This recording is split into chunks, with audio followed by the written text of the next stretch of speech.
जय हिंद साथियों, मैं अभिषेक रावत स्वागत करता हूं आपका वेदांत अकेडमी इंदौर के ऑनलाइन डिजिटल प्लेटफॉर्म पर।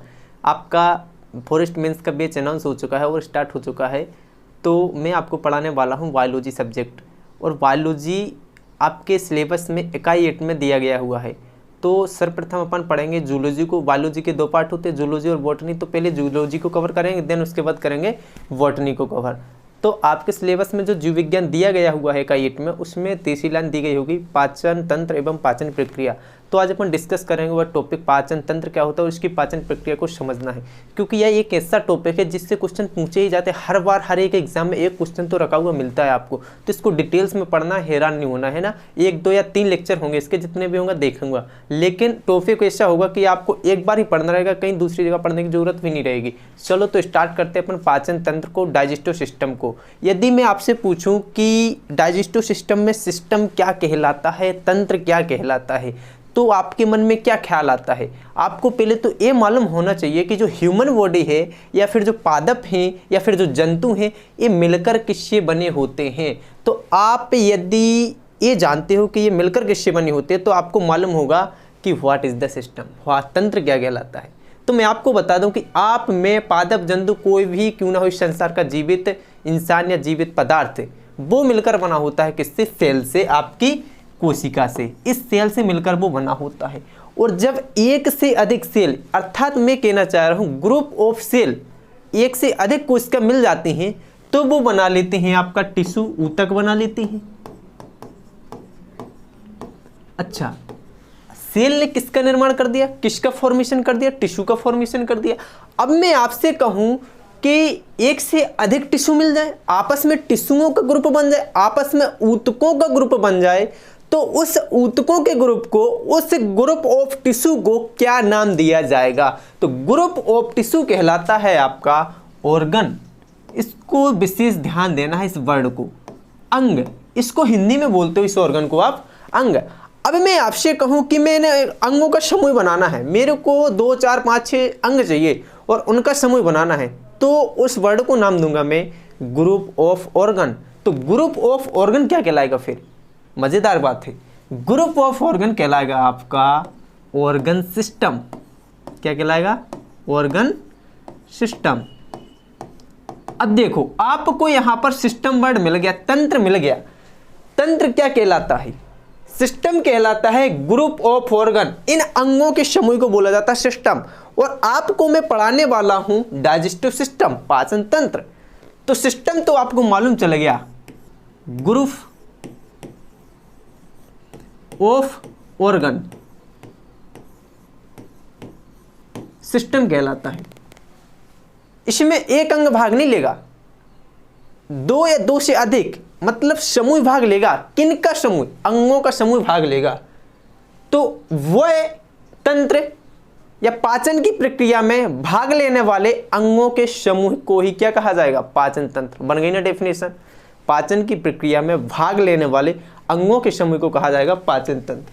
अब मैं आपसे पूछूं कि डाइजेशन क्या होता है, पाचन क्या होता है। यदि आपने पाचन तंत्र पढ़ना है तो आपको मालूम होना चाहिए कि व्हाट इज द डाइजेशन, क्या होता है पाचन। तो पाचन की जरूरत क्यों पड़ी? आपको नहीं लगता कि आपको एनर्जी चाहिए? मैं बोल रहा हूं, मैं आपको पढ़ा रहा हूं, आप मेरे से पढ़ रहे हो, तो इसके लिए भी एनर्जी चाहिए है। और वो एनर्जी मिलेगी कब? जब आप कुछ ना कुछ चीज खाओगे, है ना, तभी तो मिलेगी। लेकिन आप खाते कौन से पदार्थ हो? मैं आपसे पूछूं कि आप छोटे छोटे मॉलिक्यूल खाते हो कि बड़े बड़े मॉलिक्यूल खाते हो? मन में ख्याल आता है, किसी को मालूम होगा कि हाँ यार मैं ये खाता हूं, बट पहली बार जब मैंने देखा तो मेरे को लगा कि मैं तो छोटे छोटे मॉलिक्यूल खाता हूं। फिर मैंने समझा कि जब मैं छोटे छोटे मॉलिक्यूल खाता हूं तो मेरे को मुंह से चबाकर उसको और अधिक छोटा करने की क्यों जरूरत पड़ी? तो एक बात तो यहां से क्लियर हो गई कि आप खाते हो बड़े मॉलिक्यूल, आप खाते हो लार्ज पार्टिकल, आप खाते हो कॉम्प्लेक्स फूड। और कॉम्प्लेक्स फूड को छोटे, मतलब जटिल अणुओं को सरल अणुओं में बदलना है। कॉम्प्लेक्स फूड को इजी फूड में, सरल भोज्य पदार्थ में, लार्ज पार्टिकल को स्मॉल पार्टिकल में तोड़ना है। और लार्ज पार्टिकल को स्मॉल पार्टिकल में, कॉम्प्लेक्स फूड को इजी फूड में बदलने की प्रोसेस ही कहलाती है डाइजेशन, पाचन। लार्ज पार्टिकल, ये लिखा, लार्ज पार्टिकल को किस में कन्वर्ट करना है आपने? स्मॉल पार्टिकल में। इस कॉम्प्लेक्स फूड को किस में कन्वर्ट करना है, इजी फूड में। एक ही बात है, लार्ज पार्टिकल कॉम्प्लेक्स पार्टिकल।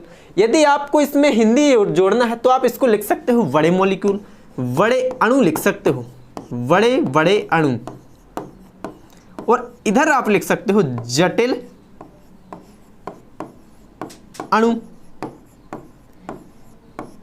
तो इस बड़े बड़े अणुओं को छोटे छोटे अणुओं में, जटिल अणु को सरल अणु में बदलने की प्रोसेस क्या कहलाती है, पाचन कहलाती है मेरे दोस्त। छोटे छोटे अणु है ना। इधर मैं लिख सकता हूं सरल अणुओं में, अरे क्या लिख सकता हूं, सरल अणुओं में। और यही प्रोसेस तो कहलाती है आपकी डाइजेशन। इससे होगा क्या, मिलेगी आपको एनर्जी। आपकी सेल्स ही एनर्जी प्रोवाइड करते हैं आपकी बॉडी के लिए। यदि आपसे मैं पूछूं कि ऑर्गन किससे मिलकर बना है, तो सेल से मिलकर बना है। जब इस सेल में एनर्जी होगी ना, तब इस अंग में एनर्जी होगी, और जब अंग में एनर्जी होगी तो उस अंगों के समूह में एनर्जी होगी, और अंगों के समूह में एनर्जी होगी तो आपकी बॉडी में एनर्जी होगी। तब आप वर्क कर पाओगे, तब आप काम कर पाओगे। और उस काम को करने के लिए आपको इन पार्टिकल्स को खाना पड़ेगा, और इन पार्टिकल्स को आपकी बॉडी तोड़ेगी छोटे छोटे अणुओं में, सरल सरल अणुओं में। लेकिन मैं आपसे पूछूं, क्या इनको तोड़ने के लिए किसी की आवश्यकता नहीं पड़ती? इनको तोड़ने के लिए आवश्यकता पड़ती है किसकी, एंजाइम की।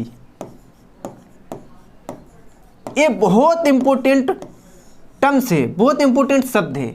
एंजाइम का बहुत बड़ा खेल होता है इस पाचन तंत्र में, मजा आता है इस एंजाइम को पढ़ने में। यह एंजाइम इन पार्टिकल्स का ब्रेक डाउन करता है, तोड़ता है, इनको ब्रेक डाउन करता है मेरे दोस्त, तोड़ता है। किस में तोड़ता है, इसमें जो मैंने आपको बताया स्मॉल पार्टिकल में, इजी फूड में तोड़ता है। लेकिन मैं आपसे अब कहूं सीधे सीधे तौर पर कि आप खाते क्या हो, वही क्वेश्चन आ जाता है बार बार कि खाते क्या हो, दाल चावल रोटी सब्जी में, अरे नॉन वेज खाता हूँ, वेज खाता हूँ, कुछ भी खाते हो आप, कुछ भी खाते हो आप, संसार का कुछ भी खाते हो। लेकिन मैं बोलता हूं आप 3 चीजों को खाते हो, ध्यान से सुनना, 3 चीजों को। वो 3 चीजें कौन सी हैं, वो 3 पदार्थ कौन से हैं जिनको आप खाते हो?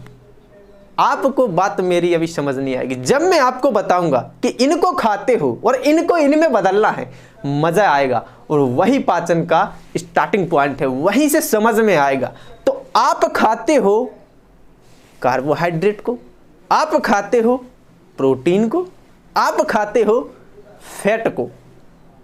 आप कुछ भी खाओ, लेकिन बायोलॉजी की लैंग्वेज में मेरे लिए आप इन तीनों चीजों को खाते हो, कार्बोहाइड्रेट, प्रोटीन और फैट। और एक कार्बोहाइड्रेट, प्रोटीन और फैट से आपकी सेल्स डायरेक्ट एनर्जी नहीं कंज्यूम कर पाती हैं, इनको भी छोटे छोटे मॉलिक्यूल में तोड़ना पड़ेगा। और इनको तोड़ेगा कौन, एंजाइम तोड़ेगा। एंजाइम की बहुत बड़ी भूमिका रहती है। मैंने अभी बताया आपको कि एंजाइम शब्द अभी ध्यान से सुन लो। यह पाचन की प्रक्रिया में एज अ उत्प्रेरक की भांति कार्य करता है, कैटालिस्ट की भांति कार्य करता है, बढ़ावा देता है कि भाई आपका पाचन की प्रोसेस हो, जल्दी हो। एंजाइम जितने अच्छे बनेंगे, आपके पाचन की प्रोसेस, आपके पाचन की प्रक्रिया उतनी ही अच्छी होगी, और आपका डाइजेशन सिस्टम भी उतना ही अच्छा होगा। समझ रहे हो ना बात को? तो आपने अभी क्या खाया, कार्बोहाइड्रेट, प्रोटीन और फैट खाया। इन कार्बोहाइड्रेट, प्रोटीन और फैट को बदलना पड़ेगा छोटे छोटे मॉलिक्यूल में, छोटे छोटे अणुओं में। इन कार्बोहाइड्रेट, प्रोटीन, फैट से सेल्स आपकी कोशिकाएं एनर्जी नहीं डायरेक्ट कंज्यूम कर पाते हैं, ग्रहण कर पाते हैं। तो इनको छोटे छोटे मॉलिक्यूल में बदल दो, ले लेंगे एनर्जी, मिल जाएगी आपको ऊर्जा, करने लग जाओगे ना आप काम। तो कार्बोहाइड्रेट को और छोटे मॉलिक्यूल में यदि बदलें तो किस में बदलेगा कार्बोहाइड्रेट? कार्बोहाइड्रेट को इसको आप ग्लूकोज में तोड़ सकते हो मेरे दोस्त। किस में तोड़ सकते हो? ग्लूकोज में तोड़ सकते हो इस कार्बोहाइड्रेट को। अब मैंने इस कार्बोहाइड्रेट को ग्लूकोज में तोड़ दिया। आपको मालूम है कि आप दुकान से ग्लूकोज लेते हो ताकि आपको एनर्जी मिल जाए जल्दी, क्योंकि वो छोटे छोटे मॉलिक्यूल होते हैं। बट मैं आपसे कहूं कि आपको और छोटे मॉलिक्यूल देना है और जल्दी एनर्जी प्राप्त करनी है, तो आप इस ग्लूकोज को ग्लाइकोजन में तोड़ दीजिए। अर्थात कहने का मतलब यह है कि जब आप कार्बोहाइड्रेट को खाते हो तो आपको इससे एनर्जी नहीं मिलेगी, बट आपको एनर्जी मिलेगी इस ग्लाइकोजन से, जो आपके यकृत में संचित रहता है, यकृत में, लीवर में स्टोर होता है। इसलिए आप कभी कभी खाना भी नहीं खाते हो, आपको भूख लगी हुई होती है, लेकिन आपको थोड़ी देर बाद महसूस होता है यार कि मेरे को भूख का कोई एहसास तो हो ही नहीं रहा। आप क्यों नहीं हो रहा? क्योंकि यह स्टोर होता है, ये ग्लाइकोजन। इस ग्लाइकोजन के द्वारा आपको एनर्जी मिल जाती है उस टाइम पे। जिस वक्त यह खत्म हो जाएगा उस वक्त नहीं रुक पाओगे आप। आपको तो उस वक्त खाना चाहिए होगा, फिर कहीं से भी मिल जाए, किसी के द्वारा भी मिल जाए, खाओगे आप। तो कार्बोहाइड्रेट को सीधे तौर पर किस में बदलना है? ग्लाइकोजन में बदलना है। ऐसे ही चक्कर रहेगा इस प्रोटीन का। इस प्रोटीन को पहले बदलोगे आप पेप्टोन्स में या फिर पेप्टाइड, दोनों एक ही हैं, कंफ्यूज होने की कोई बात है ही नहीं। इस प्रोटीन को आपने बदला पेप्टोन्स और पेप्टाइड में, और यदि इससे जल्दी एनर्जी चाहिए तो बदल दो अमीनो एसिड में। डायरेक्ट मतलब यह है कि प्रोटीन को किस में बदलना है? आपको अमीनो अम्ल में बदलना है, अमीनो एसिड में बदलना है। और तीसरी चीज खाते हो आप क्या? बसा, फैट जिसको आप बोलते हो। इस बसा को आप बदलोगे फैटी एसिड में, बसीय अम्ल में। देन यह बसीय अम्ल बदल जाएगा इस ग्लिसरॉल में, फिर मिलेगी आपको एनर्जी। और सबसे ज्यादा एनर्जी यह फैट ही तो देता है। खा लो आप पुड़ी, खाते हो कि नहीं खाते हो? आप मजदूरों को पुड़ी दे देते हो, ले भाई सब खा लो नाश्ता। आपने 4 पुड़ी थमा के 6 पुड़ी थमा के आप उनसे काम करवाते रहते हो 12 बजे तक, 2 बजे तक। क्यों? क्योंकि उसमें मिलती है, वो सिकती है किससे? तेल से। और तेल क्या है आपका? फैट, बसा। इसमें ज़्यादा एनर्जी होती है, जिससे वो ज़्यादा देर तक काम करते रहते हैं। फिर वो जाके घर पर अपना खाते हैं, सो के आते हैं, दोबारा से आपके दूसरे टाइम पर काम में लग जाते हैं।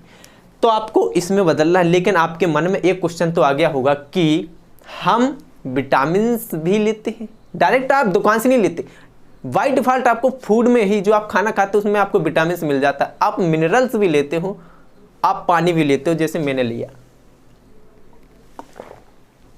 मैंने पानी लिया तो क्या मेरे को एनर्जी मिल गई? इस पानी को मैंने चबाया क्या मुंह में? नहीं चबाया ना, डायरेक्ट चला गया।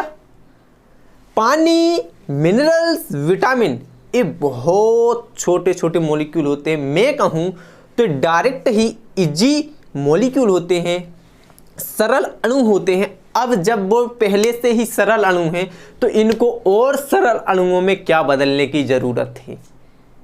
सही बात है ना? जब पहले से ही है तो इनको अब और सरल में क्या बदलोगे आप? इनसे तो आपको डायरेक्ट एनर्जी मिल ही जाएगी। लेकिन एक बात ध्यान रखना, मैंने पानी पिया, इससे कोई एनर्जी नहीं मिलती,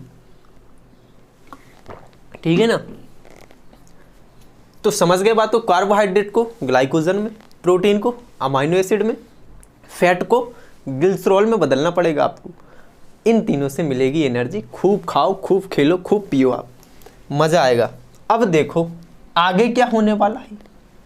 अब आगे मैं आपको फील तो दे दिया मैंने कि डाइजेस्टिव सिस्टम क्या हुआ, मज़ा तो आ गया आपको कि अब क्या पढ़ने वाले हैं। लेकिन मैं इसको एक क्रम में पढ़ाऊँगा, सीक्वेंस में पढ़ाऊँगा, उसके हिसाब से इस डाइजेस्टिव सिस्टम को कंप्लीट करना है आपने। तो मैंने इसको 2 पार्ट में डिवाइड कर दिया, एक फ्लो चार्ट बना के। एक पार्ट है आपका एलिमेंट्री कैनाल, जिसको आप बोलते हो आहार नाल, एलिमेंट्री कैनाल, आहार नाल। और दूसरा है आपका पाचक ग्रंथि, डाइजेस्टिव ग्लैंड। मैंने आपको बोला डाइजेस्टिव ग्लैंड लिख दो, कोई दिक्कत नहीं है। मैंने आपको बोला कि एंजाइम की बहुत बड़ी भूमिका होती है इसमें, लेकिन आपसे पूछा गया कि ये एंजाइम बनाता कौन है बॉडी में, तो ये एंजाइम ये पाचक ग्रंथि बनाती हैं, डाइजेस्टिव ग्लैंड बनाती हैं। और एक और शब्द लिखा होगा बगल में, बहिस्रावी ग्रंथि भी कहते हैं इन पाचक ग्रंथि को। एक्सोक्राइन ग्लैंड क्या कहते हो मेरे दोस्त? Exocrine gland, exocrine gland. है ना। एक्सोक्राइन ग्लैंड नाम क्यों दिया मैंने, क्या आवश्यकता पड़ी इसको एक्सोक्राइन ग्लैंड नाम देने की, एंडोक्राइन ग्लैंड नाम क्यों नहीं दिया, तो देख लो। क्योंकि मैंने आपको एक चीज तो बताना ही है कि कोई भी अंग, ध्यान से सुनना इस बात को, कोई भी अंग जब या तो जूस का या फिर एंजाइम का या फिर हार्मोन का, है ना, स्त्रावण करता है, तो वो अंग जो जूस, एंजाइम या हार्मोन का स्त्रावण करता है वो अंग तो है ही, लेकिन उसको नया नाम दिया जाता है ग्रंथि। वो अंग कहलाएगा आपका ग्लैंड, वो अंग कहलाएगा आपका ग्रंथि। तो पाचक जितनी भी ग्रंथियां हैं अंग तो है, क्योंकि यह इसका स्त्रावण करती हैं। अब वे ग्रंथि, ध्यान से सुनना इस लाइन को, जीवन भर काम आएगी। वे ग्रंथि जो जूस और एंजाइम का स्त्रावण करती हैं, जूस और एंजाइम का सिक्रीशन करती हैं, उन ग्रंथियों को बोला जाता है एक्सोक्राइन ग्लैंड, वही स्त्रावी ग्रंथि। तो आपको मालूम है कि आपकी जो पाचक ग्रंथियां हैं यह स्त्रावण करती हैं केवल और केवल एंजाइम का और जूस का। मैंने क्या बोला, या तो जूस का स्त्रावण करना चाहिए उनको या फिर एंजाइम का, तब वो कहलाएंगी आपकी वही स्त्रावी ग्रंथि एक्सोक्राइन ग्लैंड। लेकिन यदि कोई ग्रंथि हार्मोन का स्त्रावण करती है तो उसको बोला जाएगा, एक्सो की जगह एंडो कर देना बस, और कुछ नहीं करना, एंडोक्राइन ग्लैंड, एंडोक्राइन ग्लैंड, है ना। अंतः स्त्रावी ग्रंथि कहलाती है। यदि कोई ग्रंथि किसका स्त्रावण करे, हार्मोन का, वो कहलाएगी अंतः स्त्रावी ग्रंथि। लेकिन लेकिन लेकिन ऐसी भी तो कोई ग्रंथि हो सकती है जो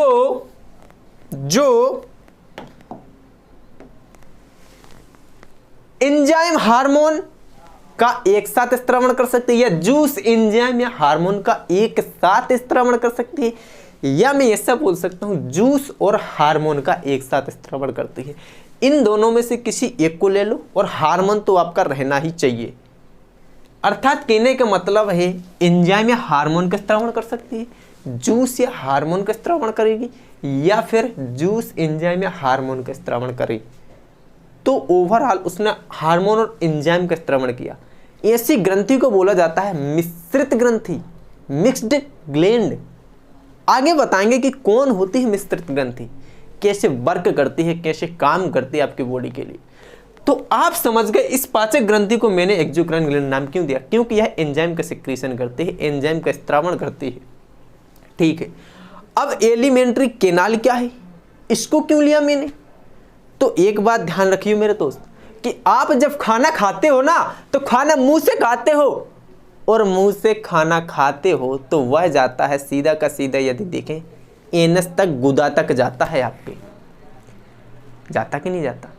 तो मुंह से लेकर एनस तक जब यह जाता है तो डायरेक्ट मुंह से एनस तो जाएगा नहीं, बीच में और भी अंग काम में आते हैं। उन अंगों को देखना है पहले। जब आपने खाना खाया, मुंह में गया, मुंह से गया भोजन नलिका में, फूड पाइप में, जिसको आप नाम देते हो ओइसोफेगस। इस फूड पाइप से होकर आपका भोजन जाता है पेट में। अब इतना बड़ा पेट नहीं अपना कि आपको दिखा सके, पेट में गया, पेट के बाद ये जाएगा आपका छोटे आंत में, देन उसके पश्चात जाएगा बड़े आंत में, लार्ज इंटेस्टाइन में, फिर यहां से जाएगा आपका एनस। एनस में जाएगा तो एनस के थ्रू जो आपका मल बचेगा उसको बाहर कर दिया जाएगा। वो मल मैं मानता हूं कि उत्सर्जन तंत्र में आता है। किसी भी वेस्ट पार्टिकल को, किसी भी नुकसानदायक पदार्थ को, हानिकारक पदार्थ को बाहर निकालने की प्रक्रिया उत्सर्जन कहलाती है। जो आप वेस्ट पार्टिकल निकालते हो वो उत्सर्जन में आता है, लेकिन वहां तक जो आपको एनर्जी मिलने का काम होता है ना, वो पाचन में आता है। वो किस में आता है, पाचन में आता है। तो यह आहार नाल क्या है, एलिमेंट्री कैनाल क्या है? मुंह से लेकर एनस तक की बीच की लंबाई को क्या कहा जाता है? आहार नाल। इधर पर एक गुहा डली हुई है, देखो इधर से आपने खाना खाया, आपने खाना खाया मुंह से, है ना, और यह गया इस फूड पाइप में, इसको बोलते हो आप ओइसोफेगस। मुंह में खाना खाया, मुंह से ग्रसनी में गया, भोजन नलिका में गया, आप इसको फूड पाइप भी नाम दोगे, ओइसोफेगस, है ना। ये रही आपकी फूड पाइप ओइसोफेगस। यहाँ से डायरेक्ट जाएगा आपका कहाँ पर? आमाशय में, पेट जिसको आप बोलते हो। ये रहा आपका लीवर, है ना। यहीं पर रहता है आपका गोल ब्लेडर और पेनक्रियाज भी रहता है। पित्ताशय और अग्नाशय दोनों रहते हैं। तो इस फूड पाइप से भोजन आपका गया पेट में, आमाशय में, उदर में, स्टोमक में, जिसको आप स्टोमक बोलते हैं हिंदी में। फिर इससे डायरेक्ट होकर यह जो नली है इधर आती है स्मॉल इंटेस्टाइन में। स्मॉल इंटेस्टाइन से लार्ज इंटेस्टाइन में, ये रही आपकी लार्ज इंटेस्टाइन, और लार्ज इंटेस्टाइन से इधर एनस के द्वारा इसको कर दिया जाता है बाहर। बात ही समझ में। तो ये जो लंबाई है ना, ये लंबाई है इस नली की, और इस लंबाई को ही बोला जाता है आहार नाल, एलिमेंट्री कैनाल। एक बार क्वेश्चन पूछा गया एग्जाम में कि इस नली की, इस आहार नाल नली की लंबाई कितनी होती है? तो इसकी लंबाई होती है मेरे दोस्त 9 मीटर। कितनी होती है? 9 मीटर। एक बार फिट में भी लिखा है तो लगभग 30 फिट होती है। लगभग कितने फिट होगी? 30 फीट इसकी लंबाई होगी, है ना। तो आप समझ गए। अब इसके आधार पर आपका डाइजेस्टिव सिस्टम आपको पढ़ना है। तो देखो, अब मैं आपको पढ़ाने वाला हूँ माउथ, है ना। देखो, माउथ के बहुत सारे नाम हैं। एक तो माउथ खुद, मुंह खुद हो गया, इसको ओरल कैविटी भी बोला जाता है, इसको बक्कल कैविटी भी बोला जाता है, इसको माउथ कैविटी भी बोला जाता है। ये रहा mouth, mouth cavity, oral cavity, buccal cavity. समझ रहे हो ना बात को? इसके इतने सारे नाम हैं, तो कोई भी नाम आ जाए कंफ्यूज होने की कोई ज़रूरत है ही नहीं। लेकिन इस माउथ में मैं आपको पढ़ाने क्या वाला हूँ, क्योंकि मैं आपको पढ़ाने वाला हूँ डाइजेस्टिव सिस्टम, और डाइजेस्टिव सिस्टम स्टार्ट होने वाला है आपका कहाँ से? मुंह से। और मुंह में क्या पढ़ाऊंगा आपको? टीथ पढ़ाऊंगा, दांत पढ़ाऊंगा, और टंग पढ़ाऊंगा अर्थात जीभ पढ़ाऊंगा। और मुंह में होती है लार, तो लार भी पढ़ाऊंगा। और मुंह में कौन सी ग्रंथि होती हैं? तो लारीय ग्रंथि होती हैं, तो लारीय ग्रंथि को भी देखना है, तब जाके आपका मुंह कंप्लीट होगा। तो पहले देख लेते हैं टीथ को, फिर उसके बाद देखेंगे टंग को, जीभ को। तो यदि मैं टीथ की बात करूं, दांतों की बात करूं, तो पहले तो ये बताइए कि दांतों के अध्ययन को, स्टडी ऑफ टीथ, क्या कहलाता है? बताओ, पूछा गया क्वेश्चन है। ओडेंटोलॉजी क्या कहलाता है? Odontology, study of teeth is called odontology. और इसके जो डॉक्टर होते हैं ओडेंटोलॉजिस्ट नहीं होते, उनको डेंटिस्ट बोलते हैं। क्या बोलते हैं? डेंटिस्ट बोलते हैं। तो इसके लिए जो स्पेशलिस्ट डॉक्टर हैं दांतों के इलाज के लिए, ट्रीटमेंट के लिए, उनको बोला जाएगा डेंटिस्ट। बट आप ये बताइए मेरे को कि आप पढ़ रहे हो मानव का पाचन तंत्र, ठीक है, तो मानव में दांत एक बार आते हैं कि 2 बार आते हैं? बताओ, अब है मजेदार बात। एक बार आते हैं ना? गलत। मानव में दांत आते हैं 2 बार। कैसे? जब आप छोटे थे तो एक बार आए थे आपको दूध के दांत, भूल गए? आए थे, और आपके दूध के दांत गिर जाते हैं। फिर उसके बाद जो दांत आते हैं उनको बोलते हैं स्थायी दांत, परमानेंट टीथ। फिर वो नहीं गिरते। यदि वो गिर गए फिर रहोगे आप बुकला, है ना, फिर नहीं बोल पाओगे। फिर आप है ना अपनी जीभ लगाना जहाँ पे गिर जाए दांत, मज़ा आता है जीभ लगाने से, वही करोगे।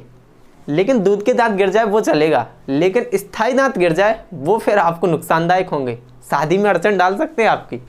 तो देखो, आपको पढ़ना है दांत, और दांत आपके 2 बार आते हैं। इसीलिए एक पॉइंट शानदार पूछा गया एक बार कि दांत कैसे होते? 1 बार दंती होते हैं, 2 बार दंती होते हैं। तो दांत आपके होते हैं 2 बार दंती। और एक बात बताइए मेरे दोस्त कि आपके जितने दांत हैं 32 के 32, क्या सभी एक जैसे हैं? सभी का आकार, सभी की आकृति क्या एक जैसी है? लो देख लो, नहीं है ना। तो तो दांत होते हैं विषमदंती, अर्थात एक जैसे नहीं होते हैं। दूसरा पॉइंट क्या है आपका, दांत होते हैं विषमदंती, है ना। और ये सभी दांत सॉकेट में फिट होते हैं। जब दांत टूट जाए तो आप देखते हो उधर पर गड्ढा होता है, गड्ढा होता है ना, है ना, और उस गड्ढे में फिट होता है वो दांत, इसीलिए दांत होते हैं आपके गर्तदंती। कैसे होते हैं, गर्तदंती। तीनों पॉइंट को ध्यान में रखना है। आपके दांत द्विवार दंती होते हैं, आपके दांत विषमदंती होते हैं, आपके दांत गर्तदंती होते हैं। द्विवार दंती को बोलते हो आप इंग्लिश में डाइफायोडोंट। क्या बोलते हो, डाइफायोडोंट। विषमदंती को बोलते हो आप हेट्रोडोंट, और गर्तदंती को बोलते हो आप थीकोडोंट। सॉकेट में फिट होते हैं, समझ रहे हो ना। लेकिन लेकिन लेकिन वो दो बार जो दांत आते हैं ना, वो दो बार कौन से हैं उनको देखना। एक बार आते हैं आपके दूध के दांत, और दूसरी बार दूध के दांत गिरने के बाद जो दांत आते हैं उनको बोला जाता है स्थायी दांत। तो दूध के दांतों को बोला जाएगा अस्थायी दांत, है ना। अच्छा, मैं इस अस्थायी दांत को मिल्क टीथ लिख दूंगा, मिल्क टीथ, समझ रहे हो। दूध के दांत कितने होते हैं वो आगे हम बताएंगे, एक एक से पढ़ेंगे। और दूसरे होते हैं आपके स्थायी दांत। तो चलो पहले पढ़ लेते हैं अपन स्थायी दांत को, फिर उसके बाद देख लेंगे अस्थायी दांत को।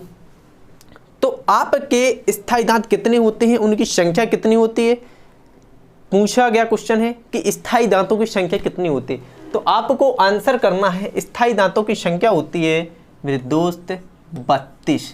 कितनी होती है, 32। अब इनको देखना है कि इनको कितने पार्ट में डिवाइड किया गया है। दांत कितने प्रकार के होते हैं, 4 प्रकार के। कितने, 4 प्रकार के। वो 4 प्रकार कौन से हैं उनको मैं बताऊंगा, और ध्यान से सुनना है। आज के बाद भूलने नहीं चाहिए इसी वीडियो के बाद। देखो ये रहे आपके 32 के 32 दांत, 32 के 32 दांत। पहले तो मैं आपको अपने मुंह से खुद समझाऊंगा, मैंने जैसे समझे मैं वैसे के वैसे आपको बताऊंगा। देखो जो शुरू के 4 दांत होते हैं ना, इनको मत गिनना, इन कुत्तों के जैसे दांत को, जो नुकीले हैं इनको नहीं गिनना है। दोनों नुकीले दांतों के बीच में जो दांत हैं 4 हैं, देखो इनको छोड़ के 1 2 3 और 4, नीचे भी 4 ही हैं।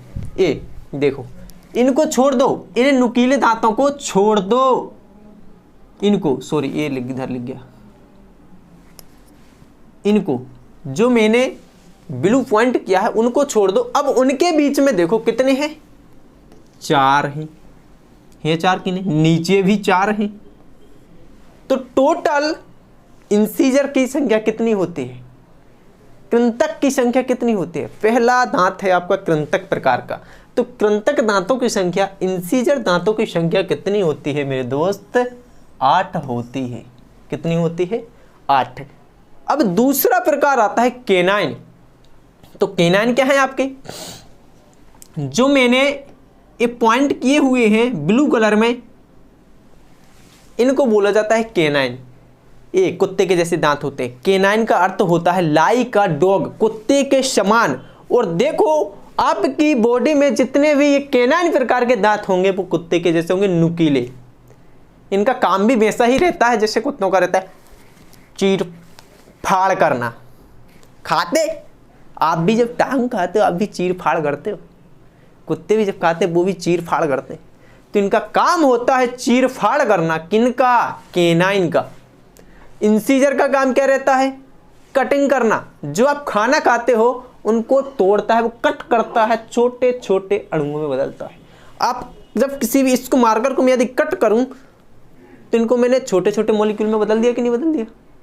वैसे ही काम किसका रहता है, इंसीजर का, कटिंग करना। वट केनाइन का काम क्या रहता है, चीर फाड़ करना। लेकिन इन केनाइन की संख्या कितनी होती है, तो देखो पॉइंट कितने हैं आपके, 1 2 3 और 4। इनकी संख्या होती है 4। काम क्या रहता है इनका, चीर फाड़ करना। और तीसरे प्रकार के दांतों को क्या बोला जाता है, प्रीमोलर, या हिंदी में इसको बोलोगे आप चवर्णक दांत। केनाइन को बोलते हो रदनक और प्रीमोलर को बोलते हो आप चवर्णक। ठीक है, इनकी संख्या कितनी होती है, तो इनकी संख्या भी 8 ही होती है। और इन 8 को समझना है कि कहाँ होते हैं आपके मुंह में। देख लेते हैं।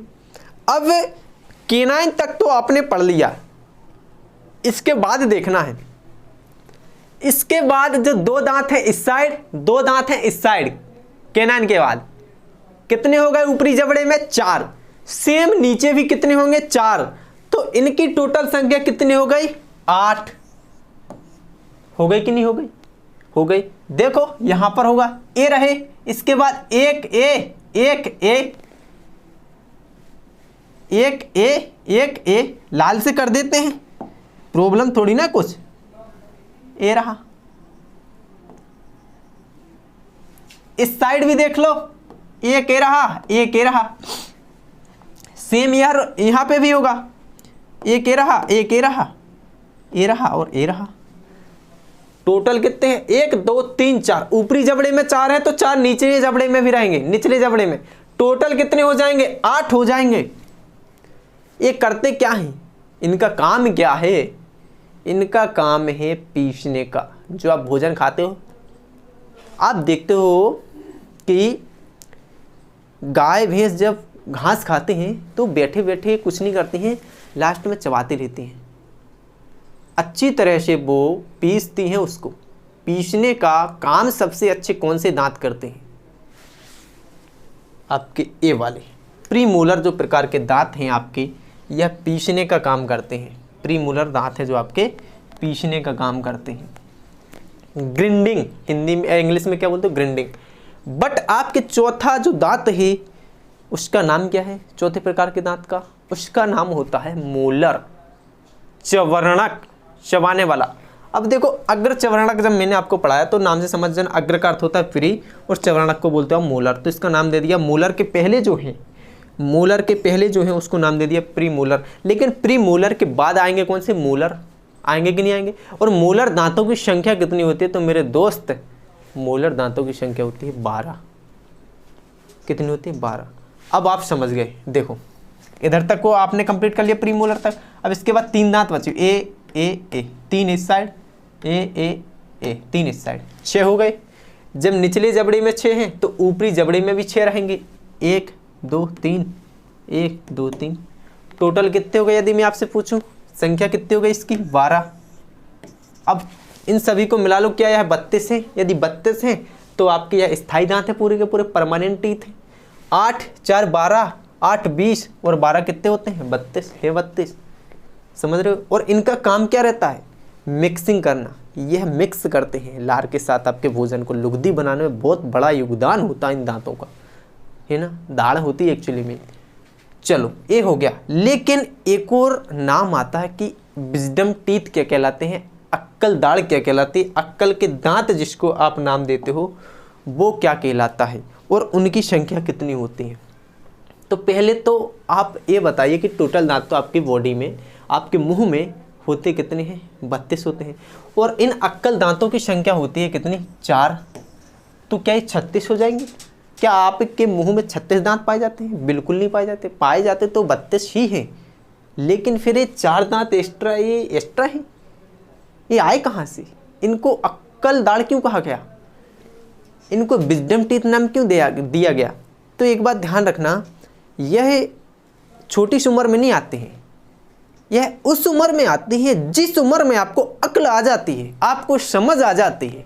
और इतना तो आपको मालूम है कि 17 से 21 वर्ष की जो बीच की उम्र है, इस उम्र में आपको अकल आ जाती है और इसी उम्र में ये दांत आते हैं पूर्ण रूप से।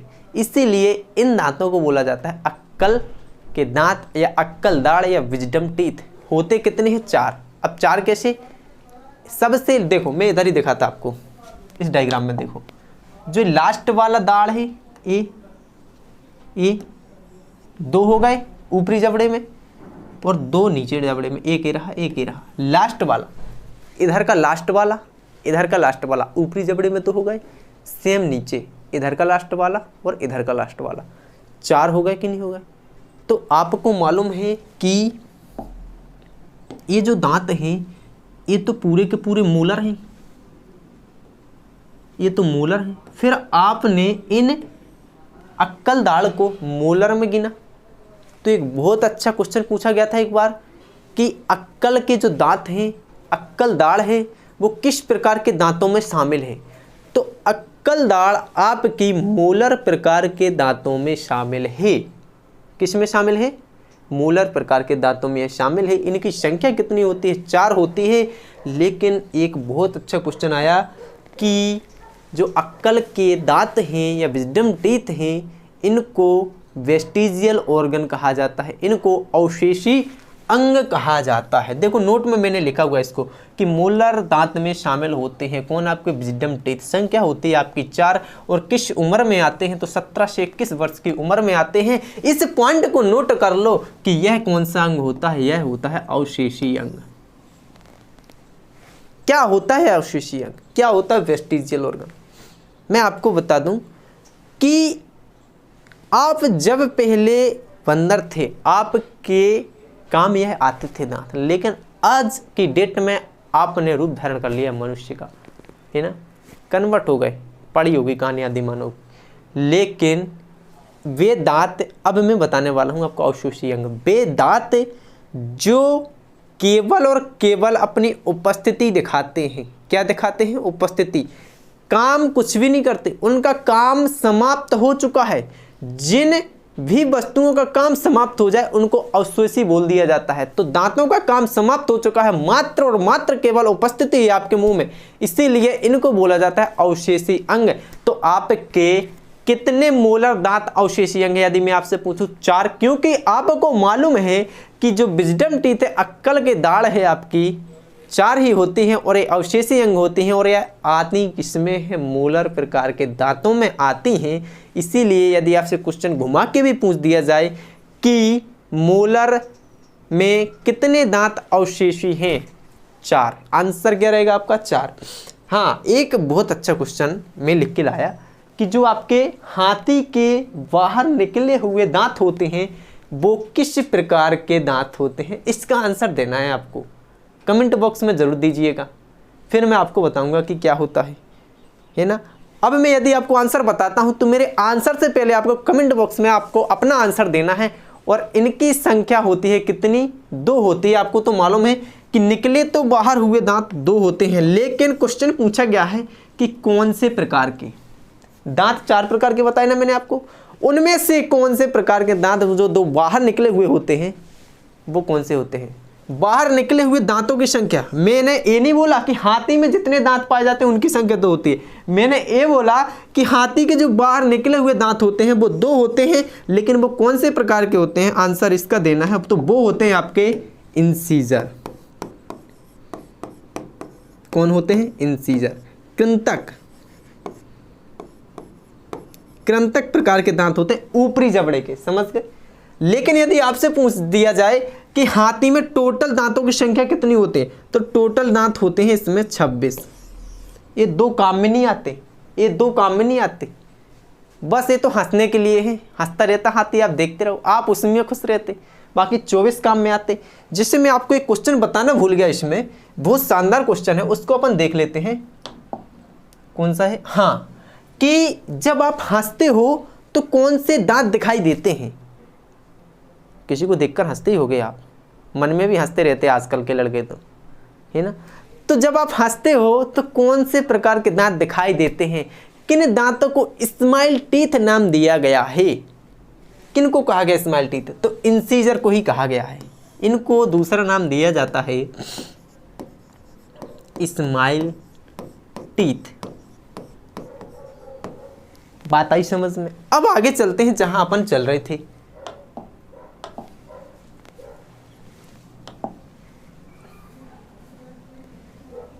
यहां पर अब आपको मैंने कंप्लीट करवा दिया है स्थायी दांत। अब दूसरा क्या है आपका स्थायी दांत। अस्थायी दांत को मैंने क्या बोला था? Milk teeth. क्या नाम दिया था? मिल्क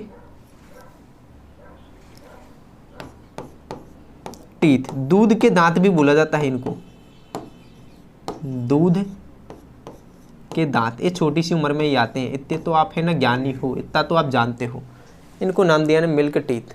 ये होते कितने हैं? होते कितने हैं क्वेश्चन ये है मेरा। इनकी संख्या कितनी होती है? एक संख्या पूछी गई है, और यदि आपको संख्या नहीं मालूम है तो आप क्वेश्चन गलत कर दोगे। यदि इनकी संख्या पूछ दी गई एग्जाम में तो इनकी संख्या होती है 20। कितनी होती है 20। अब इसको देख लेना है कि 20 में आपके दांत तो 4 प्रकार के होते ही तो बता चुका। अब उनको डिवाइड करना है कि कौन कितने हैं। 20 होते हैं, चारों को देख लेते कि इसमें इंसीजर कितने पाए जाते, इसमें केनाइन कितने पाए जाते, इसमें प्रीमोलर कितने पाए जाते और मोलर कितने पाए जाते हैं। देख लेते हैं, कोई प्रॉब्लम नहीं है, आगे देख लेते हैं। चलो इधर ही देख लें, कोई दिक्कत नहीं। मैंने इधर लिख दिया इंसीजर, इधर लिख दिया मैंने केनाइन, इधर लिख दिया मैंने प्रीमोलर और इधर लिख दिया मैंने मोलर। कन्फ्यूज होने की कोई बात है ही नहीं, शॉर्ट में लिख दिया। इसमें कौन कितने पाए जाते हैं उसको बताते हैं हम। तो देखो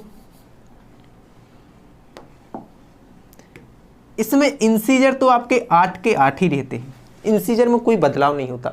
इंसीजर में स्थायी दांतों की संख्या 8 भी थी, है ना, और अस्थायी दांतों में भी इनकी संख्या होती है 8 इंसीजर की। केनाइन 4 के 4 ही पाए जाते हैं। प्रीमोलर कितने होते हैं, तो प्रीमोलर होते हैं आपके 0।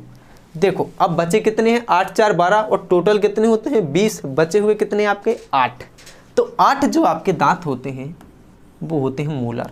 एक बार शानदार क्वेश्चन पूछा गया कि अस्थायी दांतों में प्रीमोलर अर्थात अग्र चवर्णक दांतों की संख्या कितनी होती है, 0 होती नहीं है ना, और इनकी कितनी होती है मोलर दांतों की, तो 8 होती है ना। ये क्वेश्चन पूछा गया है। अब देखो मैंने आपको अस्थायी और स्थायी दांत बता दिए हैं, अब इनके अपन को दंत सूत्र देखना है, डेंटल फॉर्मूला देखना है। पूछे जाते हैं ये दंत सूत्र, तो देख लेते हैं, कोई नहीं। अगला रहेगा आपका दंत सूत्र। किस किस का दंत सूत्र पढ़ना है आपको, स्थायी दांतों का दंत सूत्र और अस्थायी दांतों का दंत सूत्र देख लेते। कोई बड़ी बात तो है ही नहीं इसमें। आपको मालूम है कि जो इंसीजर हैं, इंसीजर ऊपरी जबड़े में पाए जाते हैं 4 और निचले जबड़े में पाए जाते हैं 4। टोटल संख्या कितनी हो गई, 8 हो गई। कि भाग मत दे दे, मैंने दंत सूत्र बनाना है, तो ऊपरी जबड़े में 4 और निचले जबड़े में 4, टोटल संख्या हो गई इनकी 8। किनकी, इंसीजर की। आपके केनाइन कितने होते हैं, 4 होते हैं, 2 ऊपरी जबड़े में और 2 निचले जबड़े में। आपके प्रीमोलर कितने होते हैं, स्थायी दांत की बात है, तो स्थायी दांतों में प्रीमोलर की संख्या होती है 8 और 4 ऊपरी जबड़े में पाए जाते हैं, 4 निचले जबड़े में पाए जाते हैं। अब आपका लास्ट बचा हुआ है मोलर प्रकार के दांत। तो स्थायी दांतों में मोलर की संख्या होती है 12, 6 ऊपरी जबड़े में, 6 निचले जबड़े में। ये हो गया आपका डेंटल फॉर्मूला, ये हो गया आपका डेंटल फॉर्मूला, स्थायी दंत सूत्र।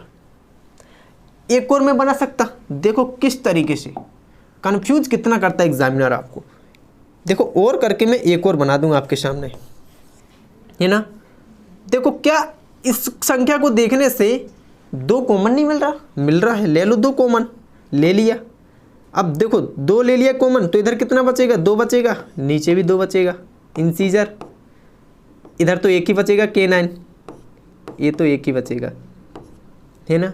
ये भी 2 बचेंगे, मोलर नहीं, ये प्रीमोलर है, ये रहे आपके प्रीमोलर।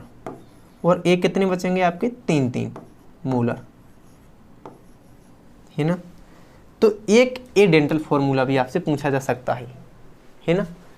तो 2 डेंटल फॉर्मूला है आपके सामने, दोनों में से कोई भी आ जाए, और वो किसका रहेगा, आपका स्थायी दंत सूत्र रहेगा, परमानेंट डेंटल फॉर्मूला रहेगा। अब आपको डेंटल फॉर्मूला बनाना है किसका, अस्थायी दांतों का। चूंकि आपको मालूम होना चाहिए, मैं आपको बता ही चुका मालूम क्या होना चाहिए, इससे पहले नहीं जाना तो आप जान ही लो कि इनकी संख्या होती है 20 और भूलना नहीं चाहिए कभी भी जीवन में। अब इसको डिवाइड करके आपको फॉर्मूला बनाना है।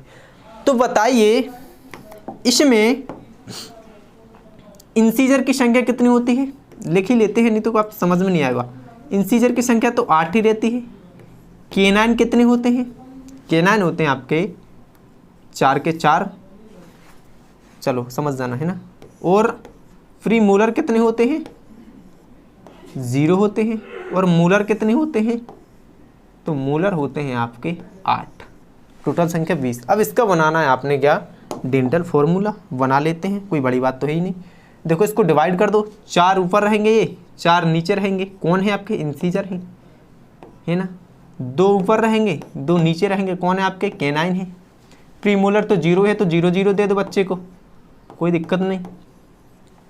ए कितने हो जाएंगे, 4 ऊपर हो जाएंगे, 4 नीचे हो जाएंगे, मोलर है। ये रहा इसका डेंटल फॉर्मूला। क्या इसमें से भी 2 कॉमन मिलता है, मिलता है, ले लो, कोई दिक्कत नहीं। तो जब आप 2 कॉमन ले लोगे तो इसका ऊपर लिख दूँ क्या, प्रॉब्लम नहीं होनी चाहिए। जब 2 कॉमन ले लोगे तो 2 मैंने कॉमन ले लिया। अब देखो 4 है तो 2 ऊपर बचेगा, 2 नीचे बचेगा, ये आपके इंसीजर रह गए। एक बचेगा आपका K9 है ना, और प्री मोलर तो 0 ही है, 0 रहने दो बाबा को। अब मोलर कितने आपके 8, तो 4 हैं तो 2 ऊपर रहेगा 2 नीचे रहेगा। ये चूँकि मोलर है, ये रहा आपका दूसरा डेंटल फॉर्मूला। इसका याद करने की ज़रूरत है नहीं। यदि आपने समझ लिया कि इंसीजर, K9, प्री मोलर और मोलर कितने हैं, आप डेंटल फॉर्मूला खुद से निकाल सकते हो। मैंने कोई याद तो किया नहीं, आपको निकाल के बताया, तो आपको भी याद नहीं करना है, आपको निकालना सीखना है। अब आगे देखते हैं कि आगे क्या आता है। अब आगे देखो दांत की संरचना, इससे भी क्वेश्चन पूछा गया है। दांत की संरचना में जो दांत का सबसे ऊपरी पार्ट है, ये वाला, ये सबसे जो ऊपरी पार्ट है, इसको नाम क्या दिया जाता है? इस ऊपरी पार्ट को, इसको नाम दिया जाता है इनामेल। क्या कहते हैं इसको? इनामेल। यह इनामेल बना किसका होता है? बना किसका होता है? इसका फॉर्मेशन किस किस से होता है? तो इसका होता है calcium carbonate plus calcium phosphate से इसका फॉर्मेशन होता है। इससे मिलकर यह बना होता है। लेकिन एक मैं आपको पॉइंट बताऊंगा, एक क्वेश्चन पूछा जाता है कि मानव शरीर का सबसे कठोर भाग कौन सा होता है? मानव शरीर का सबसे कठोर भाग यही एनामेल होता है। मानव शरीर का सबसे कठोर भाग होता है, मानव शरीर का सबसे कठोर भाग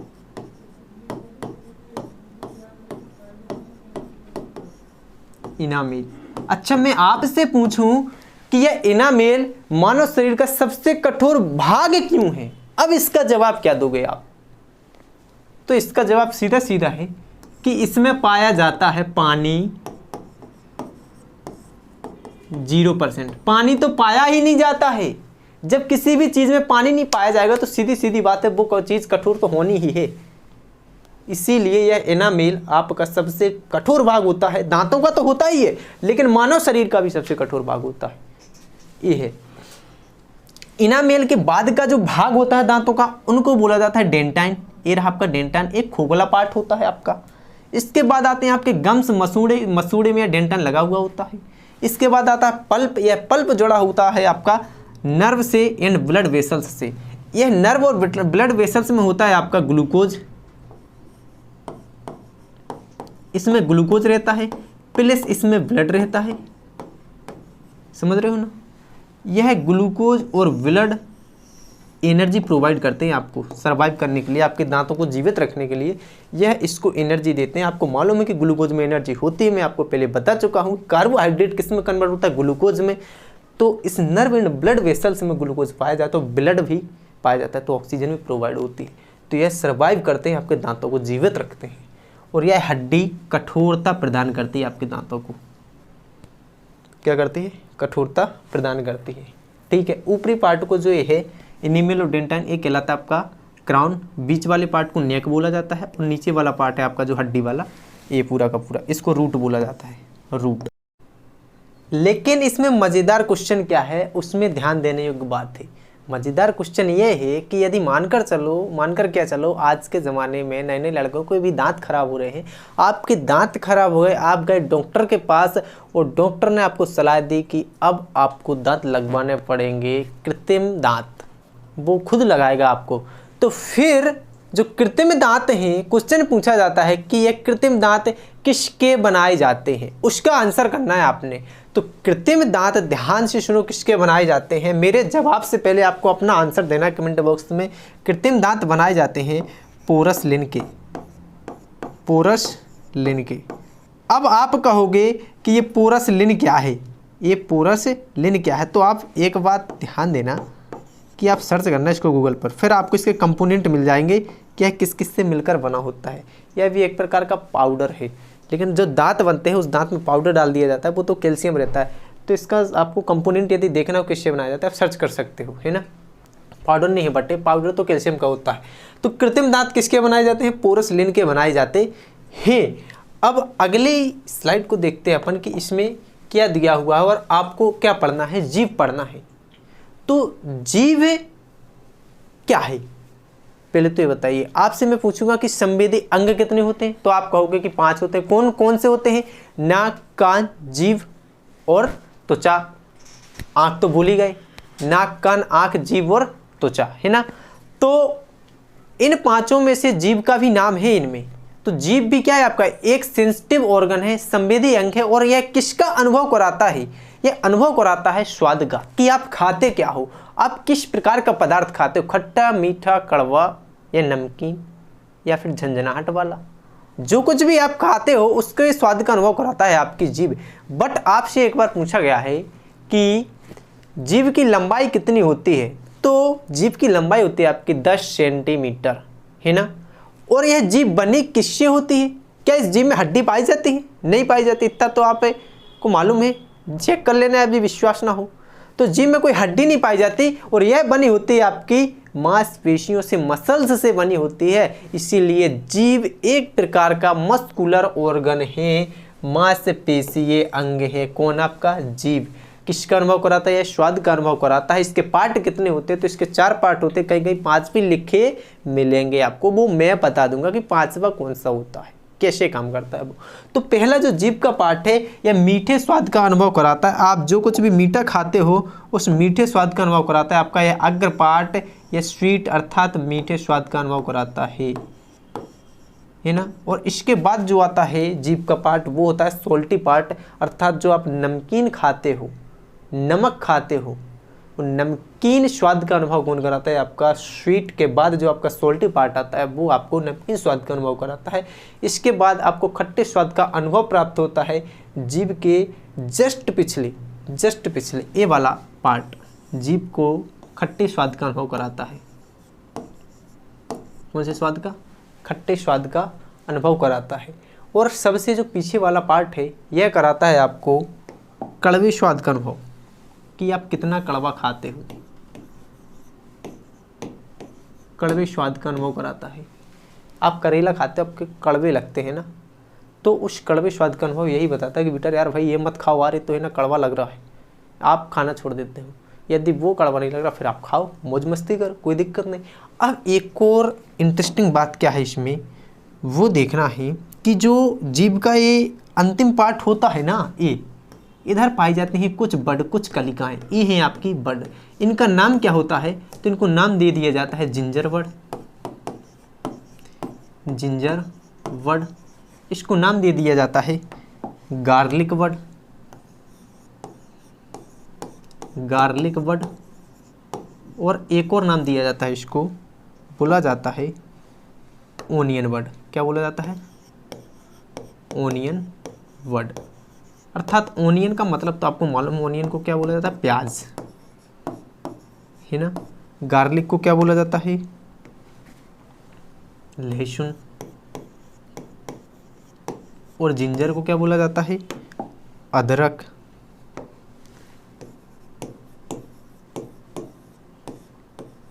है ना। तो जब आप इन तीनों चीज़ों को खाते हो ना तो आपको झंझनाहट महसूस होती है। और उस झंझनाहट का अनुभव कौन कराता है? आपके जीभ का जो लास्ट पार्ट है, ये जो स्वाद कलिकाएं हैं, इसमें जो जिंजर वर्ड है, जो गार्लिक वर्ड है, जो ओनियन वर्ड है, ये कराते हैं आपको झंझनाहट का अनुभव। ये तीनों हैं जो, ये तीनों की तीनों झंझनाहट का अनुभव कराती हैं, झंझनाहट का अनुभव कराती है। अब एक और बात ध्यान रखना, जब आप अपनी जीभ चलाते हो तो आप जब मुंह ज़्यादा चलाते हो आपकी जीभ बार बार बाहर आती है ना। ऐसा क्यों नहीं होता कि आपकी जीभ डायरेक्ट एक बार बाहर आ जाए काली माता जैसी, फिर पीछे ना जाए? ऐसा क्यों नहीं होता? ऐसा इसलिए नहीं होता क्योंकि आपकी जीभ को कोई ना कोई हड्डी पकड़ कर रखे हुए है। आपकी जीभ किसी न किसी हड्डी से जुड़ी हुई है। और क्वेश्चन पूछा जाता है कि जीभ को कौन सी हड्डी पकड़ कर रखती है, इसका आंसर बताओ। तो जीभ को रखती है इधर पर जो हड्डी पाई जाती है ना, इसको बोला जाता है हायर्ड बोन। जीभ को पकड़ कर रखती है हायर्ड बोन, या इसको आप हड्डी कहते हो, बोन को हायर्ड हड्डी, है ना। हायर्ड हड्डी इस जीभ को पकड़कर रखती है। अब आपको पढ़ना है लारीय ग्रंथि, है ना। मैंने आगे बोला था आपको क्या क्या पढ़ना है, इसमें टीथ पढ़ना है, टंग पढ़ना है, तो मैंने टीथ पढ़ा दिया, टंग पढ़ा दिया। और आपके मुंह में क्या क्या पाया जाता है, लार पाई जाती है ना। लार किससे निकलते, लारीय ग्रंथि से निकलती है। तो आपको पहले पढ़ना होगा आपको लारीय ग्रंथि की सैलाइवरी ग्लैंड क्या होती है। मैं आपको बता चुका हूँ कि वह ग्रंथि जो एंजाइम का स्त्रावण करती हैं, किसका, एंजाइम का स्त्रावण करती हैं, उन ग्रंथियों को बोला जाता है बहिस्त्रावी ग्रंथि, एक्सोक्राइन ग्लैंड। और लार ये ग्रंथि है जो आपकी लार का स्त्रावण करते, तो लार में पाए जाते हैं एंजाइम, तो ओवरऑल एंजाइम का स्त्रावण करते हैं, इसीलिए इसको नाम दे दिया जाता है कि यह एक प्रकार की एक्सोक्राइन ग्लैंड है, बहिस्त्रावी ग्रंथि है। इसको नहीं पढ़ना है। और यह कितने जोड़ी पाई जाती हैं, कितनी संख्या होती है इनकी, तो देखो इनकी यदि संख्या देखें तो 1 2 3 ही है क्या संख्या, नहीं, देखो इस तरफ 3 है तो 3 इस तरफ भी है। टोटल संख्या कितनी हो जाएंगी इनकी, टोटल संख्या हो जाएगी इसकी 6। यदि जोड़े में पूछे कि लारीय ग्रंथि कितने जोड़ी पाई जाती हैं तो आंसर कर देना या 3 जोड़ी पाई जाती हैं। और इनके तीनों के नाम कौन कौन से होते हैं, नाम को जानना जरूरी है। देखो आपके सामने लिखे हुए हैं। पहली ग्लैंड होती है आपकी सबलिंगुअल ग्लैंड, कौन सी, सबलिंगुअल। दूसरी होती है आपकी पैरोटिड, और तीसरी होती है सबमेंडिबुलर ग्लैंड। सैलाइवरी ग्लैंड कितनी है, 3, सबलिंगुअल, पैरोटिड और सबमेंडिबुलर। तो जो आपकी सबलिंगुअल, इसको हिंदी नाम दे दिया जाता है अधोजिह्वा, अर्थात क्या है, यह जीभ के नीचे पाई जाती है। अधोजिह्वा का मतलब जीभ के नीचे पाई जाती है। और देखो डायग्राम में आपको साफ साफ दिख रहा होगा कि सबसे छोटी कौन है, सबलिंगुअल, इसीलिए यह सबसे छोटी होती है शेप में, आकार में। और सबसे बड़ी कौन सी होती है आपकी, पैरोटिड, तो पैरोटिड है जो सबसे बड़ी होती है। इसको उपकरण नाम दे दिया जाता है पैरोटिड को, और सबमेंडिबुलर को कहा जाता है अवअधोहनुज ग्रंथि हिंदी में। वैसे हिंदी नाम इनका नहीं आता है, बार बार इंग्लिश में ही आपको दे दिया जाता है, पूछा जाता है। तो पैरोटिड, सबमेंडिबुलर और सबलिंगुअल का स्त्रावण देखना है कि ये तीनों कितने % लार का स्त्रावण करते हैं, है ना। तो सबलिंगुअल है जो आपका सबसे कम लार का स्त्रावण करती है, 5 से 10%। और सबसे अधिक लार का स्त्रावण कौन करता है आपका, सबमेंडिबुलर, 70 से 75%, है ना। बीच में जो काम करता है वो पैरोटिड है, 20 से 25% है। सबसे अधिक लार का स्त्रावण पूछा जाए तो आपको आंसर देना है सबमेंडिबुलर, और सबसे कम पूछा जाए तो आपको आंसर देना है सबलिंगुअल, ठीक है ना। अब आगे देखते हैं अपन, यह लार सैलाइवा को पढ़ना है कि लार किस किस से मिलकर बना होता है। तो लार आपका मिलकर बना होता है पानी से और एंजाइम से। इसमें कितने % पानी पाया जाता है और कितने % एंजाइम पाया जाता है, ये क्वेश्चन बहुत बार पूछा जाता है। तो है ना, जो इसमें कन्फ्यूज है वो भी मैं आपको बता दूंगा। तो इसमें पहले तो 95% पानी पाया जाएगा, फिर आपका पाया जाएगा 5% एंजाइम। 95% पानी और 5% एंजाइम पाया जाएगा, है ना। और दूसरा मैंने क्या लिखा है, 99% पानी और 1% एंजाइम लिखा है। ये दोनों क्यों लिखे हैं, इसके पीछे रीज़न क्या है। तो फर्स्ट ऑप्शन इसी को माना जाता है राइट आंसर, व्यापम ने इसी को माना है। एक बार ए आया था कि 95% पानी और 5% एंजाइम, इसी को सही माना गया। फिर दूसरी बार ए ऑप्शन नहीं आकर ए वाला ऑप्शन आया और इसको सही आंसर माना, है ना। जब दोनों आ जाए तो आपको ऊपर वाला आंसर टिक करना है, जब दोनों में से किसी एक आए तो उसको टिक कर देना है, ठीक है ना। और देखो इसका पीएच मान कितना होता है, तो इसका पीएच मान होता है 6.8। और आपको मालूम है किसी भी पदार्थ का पीएच जब 7 से कम होता है तो उसको अम्लीय कहा जाता है उस पदार्थ को। और चूंकि यह 7 से बिल्कुल थोड़ा हल्का सा ही तो कम है, इसीलिए आपका जो लार है हल्का अम्लीय होता है, स्लाइटली एसिडिक होता है, हल्का अम्लीय होता है। और इससे एंजाइम कितने निकलते हैं, इससे एंजाइम निकलते हैं 2। वो 2 कौन कौन से एंजाइम हैं उनके नाम जानना जरूरी है। एक होता है लाइसोजाइम एंजाइम और दूसरा होता है सैलाइवरी एमाइलेज एंजाइम। इसका दूसरा नाम होता है टाइलिन एमाइलेज एंजाइम, ठीक है ना। दूसरा नाम, ये दोनों एक ही हैं, बट इनके नाम यदि अलग अलग आ जाए तो कंफ्यूज होने की जरूरत नहीं है, दोनों एक ही हैं, दोनों का काम एक ही है। लाइसोजाइम क्या करता है, इंटरेस्टिंग बात यह है, जब आप खाना खाते हो, खाना आपके मुंह में जाता है तो क्या आप 100% शुद्ध खाना खाते हैं? उसमें बिल्कुल भी बैक्टीरिया नहीं होते क्या? बिल्कुल भी सूक्ष्म जीव नहीं होते क्या? उसमें बैक्टीरिया होते, सूक्ष्म जीव होते हैं। उनको किल करने का, उनको मारने का काम कौन करता है? यही जो लार में आपका लाइसोजाइम एंजाइम पाया जाता है ना, यह सूक्ष्म जीवों को मारने का काम करता है, यह माइक्रोब्स को किल करने का काम करता है, यह बैक्टीरिया को किल करने का काम करता है। इसीलिए इस लाइसोजाइम को एक नाम दे दिया जाता है antibacterial enzyme, antibacterial enzyme, bacterial enzyme इसका फेमस नाम है। इसको याद रखना है, पूछा जाता है बार बार। एंटीबैक्टीरियल एंजाइम किसको कहा जाता है? लाइसोजाइम को कहा जाता है। और इनका काम क्या है भाई? सलाइवरी एमाइलेज एंजाइम का, टाइलिन एमाइलेज का, इनका काम क्या है? तो आप जब खाने में कार्बोहाइड्रेट खाते हो, 3 चीज खाते हो, कार्बोहाइड्रेट, प्रोटीन और वसा। अब तीनों चीजों को आपने खाया, लेकिन उन तीनों चीजों में से जो आपका टाइलिन एमाइलेज है या फिर सलाइवरी एमाइलेज एंजाइम है, कार्बोहाइड्रेट का पाचन करता है। कैसे? इधर तो लिखा है स्टार्च माल्टोज, क्योंकि स्टार्च आपका एक प्रकार का कार्बोहाइड्रेट ही है। स्टार्च क्या है आपका? कार्बोहाइड्रेट।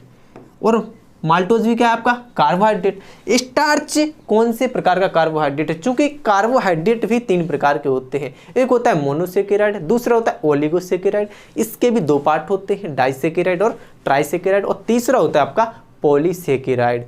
तो आपका जो स्टार्च है एक कार्बोहाइड्रेट तो है, लेकिन यह पॉलीसेकेराइड प्रकार का कार्बोहाइड्रेट है। यह माल्टोज भी कार्बोहाइड्रेट है, लेकिन यह डाइसेकेराइड प्रकार का कार्बोहाइड्रेट है। और चूंकि पाचन में मैंने आपको बताया था कि बड़े बड़े अणुओं को छोटे छोटे अणुओं में बदलने की प्रक्रिया क्या कहलाती है? आपकी पाचन कहलाती है। तो यह एंजाइम पाचन करवाते हैं, ये भी आपको मालूम है। और आपने जब कार्बोहाइड्रेट खाया तो यह बड़ा मॉलिक्यूल आपका स्टार्च, इसको छोटे मॉलिक्यूल में कौन बदलता है? आपका टाइलिन एमाइलेज। स्टार्च किसमें पाया जाता है? जैसे आप रोटी खाओ, गेहूं खाओ, उसमें स्टार्च पाया जाता है। तो खाओ, वो कार्बोहाइड्रेट खाया आपने, मैंने आगे बोला आपके जान में आपने क्या खाया? मैंने गेहूं खाया। बट बायोलॉजी यदि आप पढ़ते हो तो आपकी समझ में आपने कार्बोहाइड्रेट वो खाया है। इन तीनों चीजों को आप खाते हो, कार्बोहाइड्रेट, प्रोटीन और वसा को। तो कार्बोहाइड्रेट का पाचन तो स्टार्ट हो गया आपके कहां पर? मुंह में स्टार्ट हो गया। आपके मुंह में किसका पाचन स्टार्ट हो गया? कार्बोहाइड्रेट का। आपने खाया कार्बोहाइड्रेट, प्रोटीन और फैट, इसमें से पाचन किसका हुआ? कार्बोहाइड्रेट का। पाचन आपके मुंह में किसका नहीं हुआ? ना तो प्रोटीन का हुआ, ना ही फैट का हुआ। तो एक और शानदार क्वेश्चन बन गया कि मुख गुहा में या मुंह में किसका पाचन प्रारंभ हो जाता है? तो मुंह में पाचन प्रारंभ हो जाता है कार्बोहाइड्रेट का। और कितने % होता है ये भी बता देता हूँ। जो स्टार्च है ये 70% कन्वर्ट होता है माल्टोज में, अभी ग्लूकोज में नहीं हुआ। ग्लूकोज में होगा, फिर किसमें? ग्लाइकोजन में, तब इसका पूर्ण रूप से पाचन हो जाएगा। लेकिन 70% हुआ, अभी 100% तो हुआ नहीं। लेकिन कार्बोहाइड्रेट है और कार्बोहाइड्रेट का पाचन स्टार्ट हो गया कहाँ पर? आपके मुँह में स्टार्ट हो गया है। तो कार्बोहाइड्रेट है जो, इसका पाचन मुंह में स्टार्ट हो जाता है। एक शानदार क्वेश्चन है। अब देखो इन दोनों का पाचन नहीं हुआ, इसका पाचन हो गया, तो ये हो गया पचित भोजन, ये हो गया पचित और ये हो गया अपचित। दोनों हो गया कि नहीं हो गया? तो एक शानदार क्वेश्चन ये बनता है कि मुंह में पचित और अपचित, ध्यान से सुनना, मुंह में पचित और अपचित भोजन का मिश्रण क्या कहलाता है? भोजन का मिश्रण क्या कहलाता है? मुंह में जो पचित और अपचित भोजन है उसके मिश्रण को क्या बोला जाता है? इसका आंसर आपको कमेंट बॉक्स में ज़रूर देना है। मैं बताऊंगा इसका आंसर क्या होता है, पहले आपको अपना आंसर करना है। इस मिश्रण को बोला जाता है, जो पचित और अपचित भोजन का मिश्रण है, इसको बोला जाता है बोलस। क्या बोला जाता है? बोलस। फूड बोल दो, ठीक है ना, बोलस भोजन बोल दो, बोलस भोजन कहलाता है। इस लेक्चर में इतना ही रखते, अगले लेक्चर में अपन स्टार्ट करेंगे ओइसोफेगस से। आपका माउथ कंप्लीट हुआ, ओइसोफेगस से एनस तक अपन को कंप्लीट करना है पाचन, ठीक है। तब तक के लिए धन्यवाद, जय हिंद।